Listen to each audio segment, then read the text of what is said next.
Hello बच्चों, मैं हूं आपका अपना दोस्त अनिकेत और आप देख रहे हैं आपका अपना यूट्यूब चैनल माई ट्यूटोरियल्स। तो हम लोग क्या करने वाले हैं कि ये हमारा जो सीरीज चल रहा है इसमें हम स्ट्रक्चर ऑफ एटम के बारे में बात कर रहे हैं। इसमें हमारा ये नेक्स्ट लेक्चर जिसमें हम आइसोटोप्स एंड आइसोबार के बारे में बात करेंगे। इससे पहले कि हम बोहर्स के एटॉमिक मॉडल को अच्छे से समझ पाएं, हमें आइसोटोप्स और आइसोबार के बारे में जान लेना बहुत ज़्यादा जरूरी है। स्टार्ट करते हैं आइसोटोप्स एंड आइसोबार। लेकिन स्टार्ट करने से पहले अगर आपने अभी तक हमारे यूट्यूब चैनल को सब्सक्राइब नहीं किया है तो सब्सक्राइब करें, बेल आइकन दबा दें, शेयर एंड लाइक भी करना ना भूलें। ओके, तो आइसोटोप्स एंड आइसोबार पढ़ने से भी पहले मुझे ये देखना चाहिए किसी भी एटम को रिप्रेजेंट कैसे करते हैं। एटम को रिप्रेजेंट करने के लिए हमारे पास दो चीजें। अगर हमें x, ये जो आपको x दिख रहा है, x यहाँ पे z लिखा हुआ, यहाँ पे x किसी भी एलिमेंट को रिप्रेजेंट करता है और साथ ही साथ यहाँ पे जो z लिखा हुआ है वो उसके एटॉमिक नंबर को एंड a आपके मास नंबर को रिप्रेजेंट करता है। x एलिमेंट है, symbol of element, a mass number and z atomic number, ये एटॉमिक मास नंबर।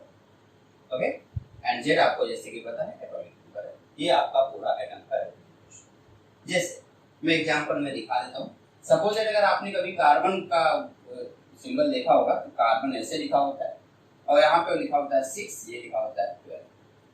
ये कार्बन का सिंबल है और ये 6 इसका एटॉमिक नंबर है एंड 3 इसका एटॉमिक मास नंबर।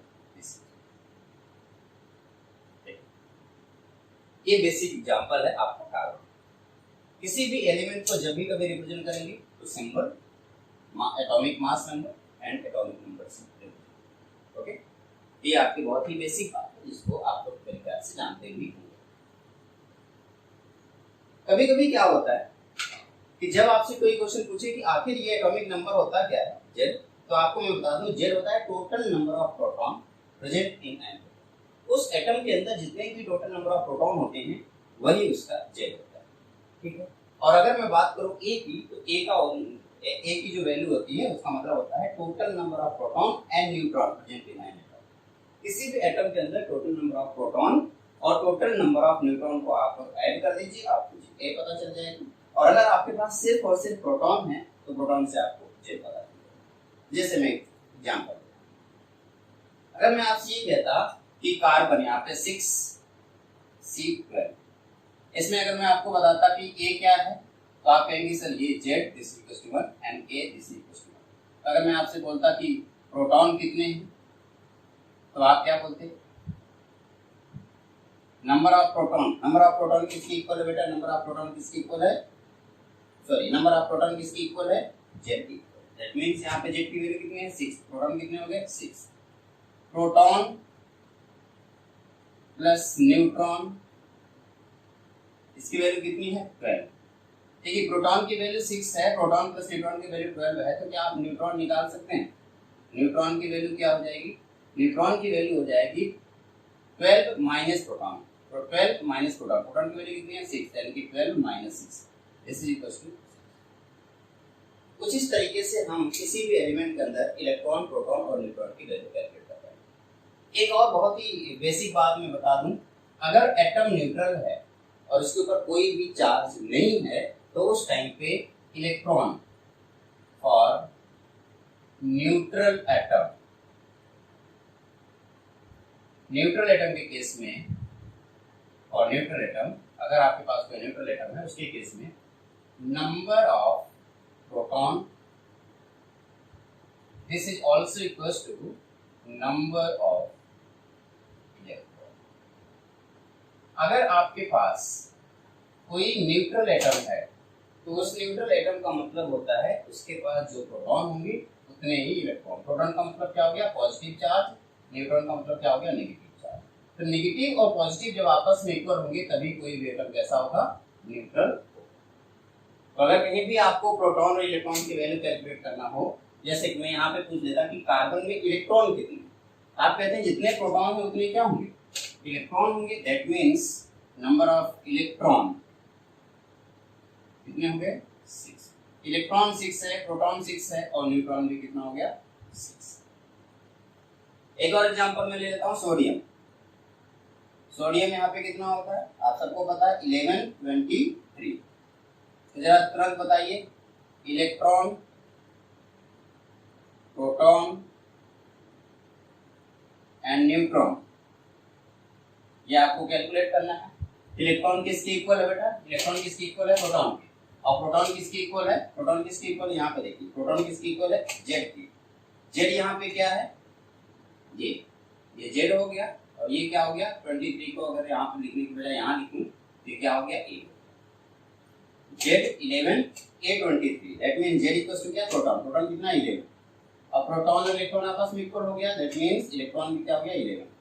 अब रही बात न्यूट्रॉन की, तो न्यूट्रॉन जब आप निकालेंगे तो कैसे निकालेंगे? Neutron this is equal to a minus z. A minus z कर देंगे तो आपको न्यूट्रॉन पता चल जाएगा। ए कितना है? ए कितना है? 23। जेड कितना है? 11। तो 23 माइनस 11 दैट मींस 12। न्यूट्रॉन की वैल्यू कितनी आ गई? 12। तो जब भी कभी भी किसी भी एलिमेंट में इलेक्ट्रॉन, प्रोटॉन और न्यूट्रॉन निकालने की बात कही जाए तो आप बड़े आराम से इस फॉर्मूले का यूज करके इलेक्ट्रॉन, प्रोटॉन और न्यूट्रॉन निकाल सकते हैं। अब एक छोटा सा क्वेश्चन आपके दिमाग में शायद आए कि क्या किसी पर्टिकुलर एलिमेंट के लिए क्या नंबर ऑफ प्रोटॉन सेम हो सकते हैं? क्या दो या दो से ज्यादा एलिमेंट ले और दोनों के लिए नंबर ऑफ प्रोटॉन सेम है? या क्या कोई ऐसा एलिमेंट हम ले सकते हैं जिसमें नंबर ऑफ या ए की वैल्यू सेम है? ऐसा पॉसिबल हो सकता है क्या? मैं कहूँगा बिल्कुल हो सकता है। और अगर कभी भी इन्हीं एलिमेंट में सिर्फ जेड की वैल्यू सेम हो तो उसे आइसोटोप बोलेंगे, और जिसमें ए की वैल्यू सेम हो उसे आइसोबार बोलेंगे। ओके, तो आइए हम लोग आइसोटोप्स और आइसोबार के बारे में अच्छे से सीख लेते हैं। लेकिन इससे पहले कि आइसोटोप्स और आइसोबार देखें, मुझे इसको साफ कर लेना चाहिए और मैं उम्मीद करूंगा कि आप इसे नोट कर सकते। ओके, ठीक।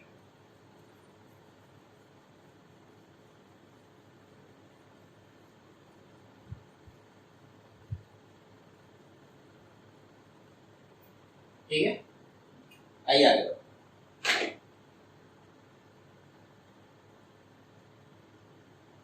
आपके दिमाग में जो कौन सा क्वेश्चन आया था? आपने पूछा था क्या सर कभी भी किन्हीं एलिमेंट के अंदर दो प्रोटॉन, दोनों एलिमेंट के अंदर प्रोटॉन सेम हो सकते हैं? मैं कहूँगा बिल्कुल सेम हो सकते हैं।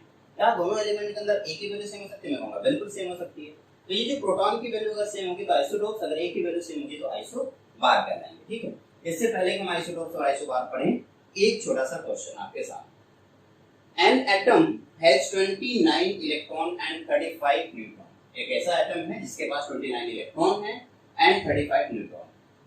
Calculate the number of proton and mass number of the element। और साथ ही साथ अब क्या करना है? Write the complete symbol of the atom। आइए इस क्वेश्चन को सॉल्व करें। सिंबल लिखने के लिए हमें क्या चाहिए होगा? जेड की वैल्यू चाहिए होगा, ए की वैल्यू चाहिए। तो हमें क्या करना, जो जो क्वेश्चन में दिया है उसको पहले लिखते हैं। क्या क्या गिवन है? नंबर ऑफ इलेक्ट्रॉन 29 और नंबर ऑफ न्यूट्रॉन 35। अच्छा, एटॉमिक नंबर क्या होता है? एटॉमिक नंबर होता है नंबर ऑफ प्रोटॉन, जितने भी नंबर ऑफ प्रोटॉन है और वही नंबर ऑफ इलेक्ट्रॉन इक्वल होता है। तो अगर नंबर ऑफ इलेक्ट्रॉन, यहाँ पे देखें, ये नंबर ऑफ इलेक्ट्रॉन आपको दिख रहा है। नंबर ऑफ इलेक्ट्रॉन दिया है क्या? Number of electron 29। इसका मतलब नंबर ऑफ प्रोटॉन भी कितना हो जाएगा? 29 हो जाएगा। और इस तरीके से जेड की वैल्यू कितनी आ जाएगी? 29 आ जाएगी। तो अगर जेड की वैल्यू आपको पता चल गई, that means this Z equals to 29, है ना? This is equals to number of electron, this is also equals to number of proton, और number of electron, number of proton अगर सेम है और इसकी वैल्यू कितनी आ गई? 29, this is also equals to Z. Z की जगह पे हमने क्या लिख दिया? 29। ओके, ये बात आपको पता चली। अब हम मास नंबर के बारे में बात करेंगे। मास नंबर क्या होता है? Total number of proton and neutron. Proton कितना है? प्रोटॉन कितना है? 29। न्यूट्रॉन कितना है? 35। तो 29 प्लस 35, यानी कि अगर हमें ए की वैल्यू निकालनी है तो हम क्या करेंगे? 29, प्रोटॉन कितनी है जरा बता दीजिए? प्रोटॉन कितना है? 29 प्लस न्यूट्रॉन की वैल्यू कितनी है? 35। तो न्यूट्रॉन की वैल्यू होगी 35। तो 29 plus 35 this is equals to 64। तो ए की वैल्यू कितनी आ गई? 64। तो एक ऐसा एलिमेंट जिसका एटॉमिक नंबर 29 है एंड मास नंबर 64 है, आपको पता है ये एलिमेंट कौन सा है। आप पीरियोडिक टेबल में जब आगे बढ़ेंगे और 29 एटॉमिक नंबर वाला जो एलिमेंट है वो कौन सा है?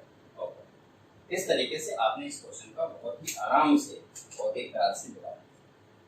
ठीक है, बहुत ही प्यारा क्वेश्चन था, आप लोग इसे देखिए। इस तरीके से 2-4 क्वेश्चन और आप घर पे प्रैक्टिस करें, ठीक। ओके, फिर जो आपके दिमाग में क्वेश्चन आया था उसके बारे में बात करें। आपने पूछा था क्या सर ऐसा कभी हो सकता है कि एटॉमिक नंबर सेम हो लेकिन मास नंबर चेंज हो जाए? मैं कहूँगा बिल्कुल हो सकता है। ऐसे भी एलिमेंट होते हैं जिनका एटॉमिक नंबर सेम हो और मास नंबर चेंज हो जाए। देखिए यहाँ पे इस 3 एलिमेंट मैंने लिया है, इन तीनों एलिमेंट में जेड की वैल्यू सेम, जबकि अगर आप इनका मास नंबर देखें तो मास नंबर इनका क्या हो रहा है, चेंज हो रहा है। जेड की वैल्यू सब में सेम लेकिन मास नंबर सब में चेंज हो रहा है। तो ऐसे एलिमेंट जिनका जेड की वैल्यू सेम हो यानी कि नंबर ऑफ प्रोटॉन सेम हो, प्रोटॉन सेम है, टू का मतलब प्रोटॉन, तो इसे हम बोलेंगे आइसोटोप्स, ठीक है। तो नंबर ऑफ प्रोटॉन जेड और नंबर ऑफ न्यूट्रॉन क्या है? आपको प्रोटॉन और न्यूट्रॉन की वैल्यू निकालना आपको याद है ना?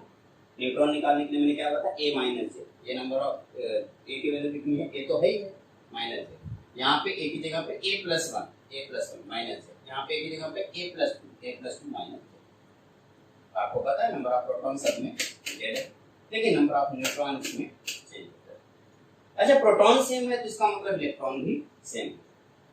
तो अगर ऐसे एलिमेंट आपके सामने आ जाए जिसमें सेम एटॉमिक नंबर है बट डिफरेंट मास नंबर है, उनको हम आइसोटोप बना देते हैं। तो अब आप समझ गए ना आइसोटोप क्या होता है?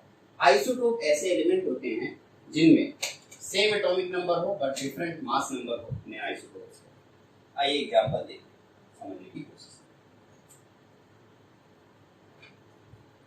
अगर मैं पीरियोडिक टेबल की बात करूं तो पीरियोडिक टेबल में लिथियम के 3 आइसोटोप्स होते हैं, उसी तरीके से हाइड्रोजन, कार्बन और क्लोरीन के भी आइसोटोप्स होते हैं। मैं सबसे पहले हाइड्रोजन के आइसोटोप्स के बारे में बात करूं।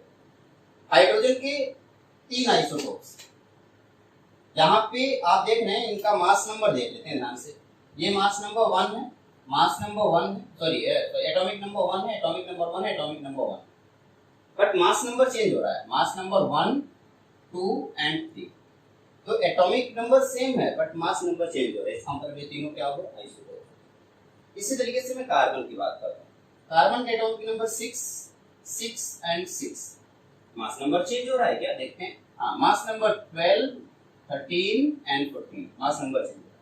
एटॉमिक नंबर सेम है बट मास नंबर चेंज हो रहा है। इसका मतलब क्या हो गया? इसका मतलब ये तीनों क्या हो गए, आइसोटोप। चलिए इधर देख लेते हैं, क्लोरीन का एटॉमिक नंबर 17 एंड 17, जबकि मास नंबर एक 35 है और दूसरा 37। एटॉमिक नंबर यहाँ पे सेम है, मास नंबर चेंज हो रहा है, यानी कि ये भी आइसोटोप्स। तो क्लोरीन के 2 आइसोटोप्स, हाइड्रोजन के 3 आइसोटोप्स, कार्बन के 3 आइसोटोप्स। इनके बारे में डिटेल में हम समझ लेते हैं और इनमें कितने नंबर ऑफ प्रोटॉन हैं, कितने नंबर ऑफ न्यूट्रॉन हैं एंड कितने नंबर ऑफ इलेक्ट्रॉन हैं, हम इनको भी कैलकुलेट करेंगे। ओके, ठीक।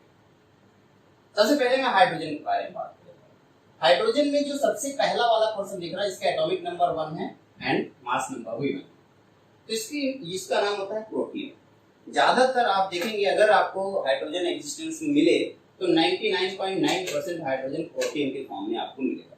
इसमें एटॉमिक नंबर कितना है, 1, जबकि इसमें न्यूट्रॉन कितने हैं, 0। एटॉमिक नंबर 1 होने का मतलब नंबर ऑफ प्रोटॉन कितने हैं, 1, ठीक है।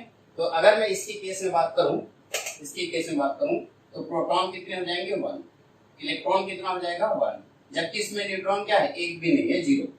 न्यूट्रॉन निकालने के लिए क्या करते हैं, a माइनस z कर देते हैं, 1 माइनस 1 0।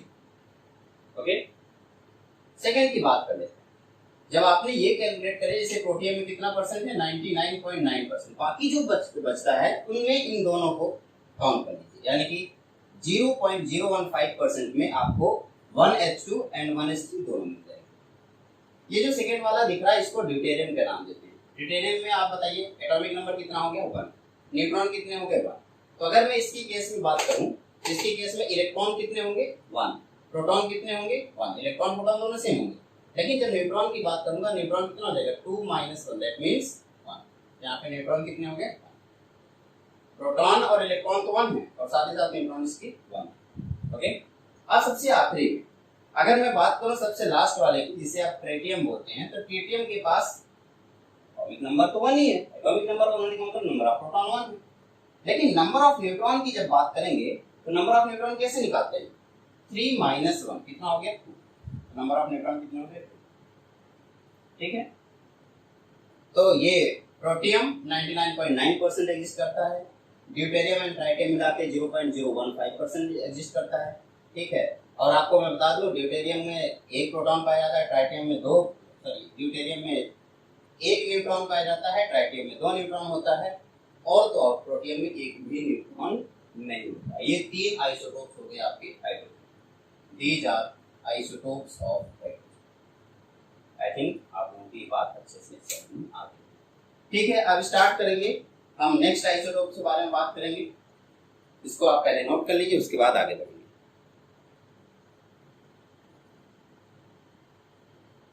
नोट कर लिया होगा मेरे ख्याल से अब तक, तो चलिए इसे हटा देता हूं।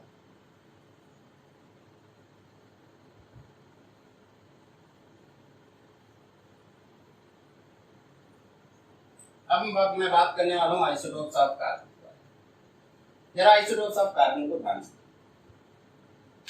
कार्बन के 3 आइसोटोप्स। पहला आइसोटोप 6C12, दूसरा है 6C13 और तीसरा है 6C14। Atomic number 6, 6 and 6, mass number 12, 13 and 14। इस हिसाब से देखा जाए तो आप इन सब में इलेक्ट्रॉन, प्रोटॉन और न्यूट्रॉन निकाल सकते हैं। उसी तरीके से हम क्लोरीन की बात करेंगे। क्लोरीन के 2 आइसोटोप देखिए, 17 एंड 17, यानी कि एटॉमिक नंबर सेम। लेकिन जब मास नंबर की बात करेंगे तो एक मास नंबर यहाँ पे 35 है, इस यहाँ पे मास नंबर कितना है 37। इन कार्बन और क्लोरीन में अगर आपसे पूछा जाए क्या आप इसमें number of electron, proton, neutron निकाल सकते हैं, मैं बिल्कुल कहूंगा हाँ, बिल्कुल निकाल सकते हैं आप इसमें number of electron, proton, neutron, है ना। जिस तरीके से मैंने हाइड्रोजन में निकाला उसी तरीके से आप कार्बन में भी निकाल सकते हैं और उसी तरीके से आप क्लोरीन में भी निकाल सकते हैं, ठीक है। तो आइए मैं यहाँ पे क्लोरीन का आइसोटोप्स को बढ़िया से लिख दे रहा हूँ और सारी चीजें डिटेल में बता दूँ। आइसोटोप्स कौन से हैं? Chlorine C37, chlorine C37 and chlorine C35, ये 2 आइसोटोप्स। मास नंबर इसका कितना है 35, इसका मास नंबर कितना है 37। न्यूट्रॉन कितने हैं 18, इसमें कितना है 20। कैसे कैलकुलेट किया?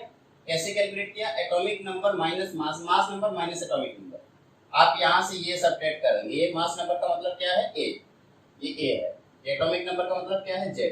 अगर मुझे इसकी वैल्यू निकालनी होगी तो कैसे? Z minus A, Z minus A कर देंगे, sorry A minus Z, A minus Z कर देंगे, आंसर आ जाएगा। A कितना है 35 माइनस 17 कितना हो गया 18, 37 माइनस 17 कितना हो गया 20। प्रोटॉन किसके इक्वल होता है? प्रोटॉन उतने ही इक्वल होगा जितना एटॉमिक नंबर, यानी कि Z this is also equal to proton. Proton आ गया। अच्छा, जितना प्रोटॉन होगा वही उतना क्या होगा? इलेक्ट्रॉन होगा। इलेक्ट्रॉन कितना हो गया? उतना ही जितना प्रोटॉन। Z प्रोटॉन की इक्वल है, प्रोटॉन इलेक्ट्रॉन की इक्वल। इलेक्ट्रॉनिक कॉन्फ़िगरेशन अगर इन इलेक्ट्रॉनों का किया जाए तो 287, जैसा कि आपको सिखाया जा चुका है। फिर यहाँ पे 17 का इलेक्ट्रॉनिक कॉन्फ़िगरेशन 287। 10th स्टैंडर्ड में आपको इलेक्ट्रॉनिक कॉन्फ़िगरेशन अच्छे से सिखाया गया था। आपको ये बताया गया था कि इलेक्ट्रॉनिक कॉन्फ़िगरेशन करते समय बोर्स इलेक्ट्रॉनिक कॉन्फ़िगरेशन होता है। पहले सेल में 2 इलेक्ट्रॉन, दूसरे सेल में 8 इलेक्ट्रॉन, तीसरे सेल में 18 इलेक्ट्रॉन, ऐसे ही होता है 2 8 18। ओके, अब वैलेंस इलेक्ट्रॉन क्या होता है? आउटर मोस्ट सेल का जो इलेक्ट्रॉन होता है उससे वैलेंस इलेक्ट्रॉन होता है। यहाँ पे कितना है 7, यहाँ पे कितना है 7, ये है 7 एंड 7, इसके वैलेंस इलेक्ट्रॉन कितना होगा 7 एंड 7। ये पूरा डिटेल आपका किसका रहा? क्लोरीन। क्लोरीन के आइसोटोप्स का डिटेल मैंने आपको यहाँ पे दे दिया है, आप इसको आराम से अपनी कॉपी में नोट करें। इसमें आप देखेंगे न्यूट्रॉन सेम नहीं, सिर्फ और सिर्फ क्या सेम है? Proton same. आप कहेंगे सर प्रोटॉन ही नहीं बल्कि इलेक्ट्रॉन भी सेम। बिल्कुल, जब प्रोटॉन सेम है तो इलेक्ट्रॉन भी सेम ही होगा।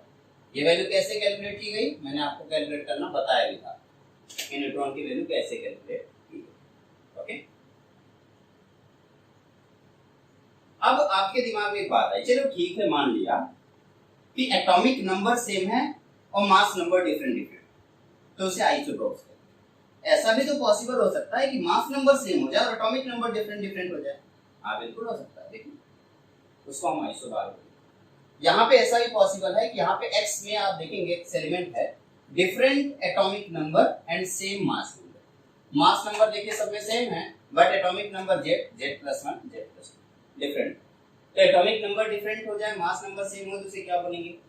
आइसोबार। यहाँ पे हम आइसोबार के बारे में बात करें। ओके, ठीक है। तो एक एग्जांपल लेके चलते हैं, यहाँ पे आर्गन, क्रिप्टन एंड कैल्शियम, इनके बारे में बात करते हैं। आप देखेंगे आर्गन का भी मास नंबर कितना है, 40। क्रिप्टन, पोटेशियम का भी मास नंबर कितना है, 40। कैल्शियम का भी मास नंबर कितना है, 40। आर्गन का मास नंबर 40, पोटेशियम का मास नंबर 40 एंड कैल्शियम का भी मास नंबर कितना है, 40। बट इनका जो एटॉमिक नंबर है 18, 19 एंड 20। इन तीनों एग्जांपल में आपने क्या देखा, आपने देखा कि इनके एटॉमिक नंबर डिफरेंट है बट मास नंबर सेम है। इसका मतलब क्या हुआ, ये आइसोबार है। क्या आप इनमें से सब में इलेक्ट्रॉन, प्रोटॉन, न्यूट्रॉन कैलकुलेट कर सकते हैं? मेरे ख्याल से बिल्कुल कैलकुलेट कर पाएंगे, बिल्कुल कैलकुलेट कर सकते हैं। अगर आपने जेड की वैल्यू और ए की वैल्यू कैलकुलेट की तो आपने सब कुछ कैलकुलेट कर लिया। देखिए ये क्या है, एटॉमिक नंबर, ये क्या है, एटॉमिक नंबर, ये क्या है, एटॉमिक नंबर। मैं यहाँ पे अगर इलेक्ट्रॉन लिखूं, एक प्रोटॉन लिखूं एंड फिर न्यूट्रॉन लिखूं, तीन चीजें लिखूं, इलेक्ट्रॉन, प्रोटॉन एंड न्यूट्रॉन, तो आप कहेंगे सर इलेक्ट्रॉन किसकी इक्वल है? इलेक्ट्रॉन होता है एटॉमिक नंबर के इक्वल। तो इसके केस में इलेक्ट्रॉन कितना हो जाएगा, 18। इसके केस में इलेक्ट्रॉन कितना हो जाएगा, 9। इसके केस में इलेक्ट्रॉन कितना हो जाएगा, 20। इलेक्ट्रॉन उसी की इक्वल होता है जितने प्रोटॉन होते हैं। तो यहाँ पे प्रोटॉन में कितना हो गया, 18, यहाँ पे 19 और यहाँ पे 20।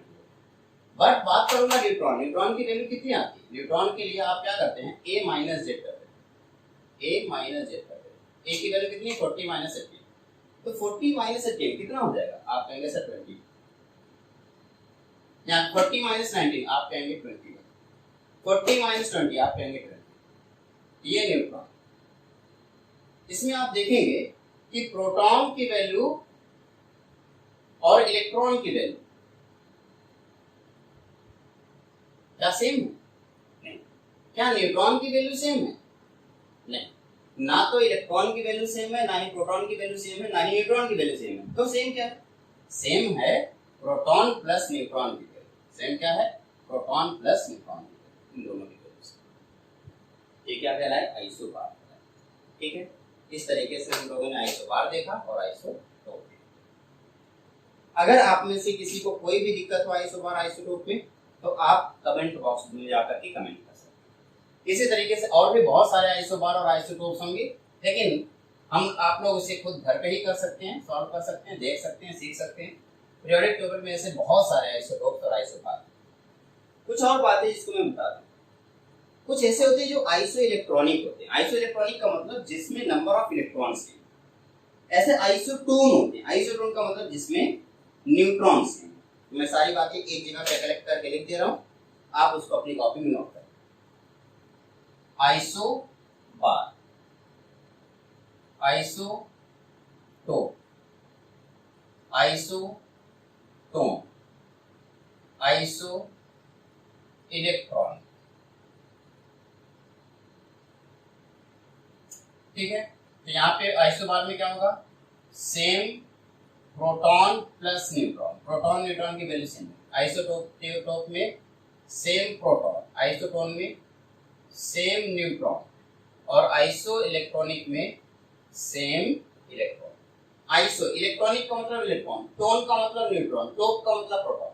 तो आइसोटोप में प्रोटॉन की वैल्यू सेम होगी, आइसोटोन में न्यूट्रॉन की वैल्यू सेम होगी, आइसो इलेक्ट्रॉनिक में इलेक्ट्रॉन की वैल्यू सेम होगी, और आइसोबार में प्रोटॉन प्लस न्यूट्रॉन की वैल्यू सेम होगी। तो ये तो रहा isotope and isobar. Next lecture होगा हमारा theory of electromagnetic radiation and Planck quantum theory. आज का लेक्चर यहीं पे खत्म होगा। अब आप लोगों ने आइसोटोप्स और आइसोबार अच्छे से पढ़ लिया होगा। नेक्स्ट लेक्चर में हम पढ़ेंगे प्लैंक क्वांटम थियरी और साथ ही साथ हम रेडिएशन के बारे में बात करेंगे। ओके, ठीक है। आप लोग मैं उम्मीद करूंगा कि लेक्चर आपको पसंद आया होगा, इसलिए जाने से पहले लाइक, शेयर एंड सब्सक्राइब करना। हेलो बच्चों, मैं हूं आपका अपना दोस्त अमित यादव और आप देख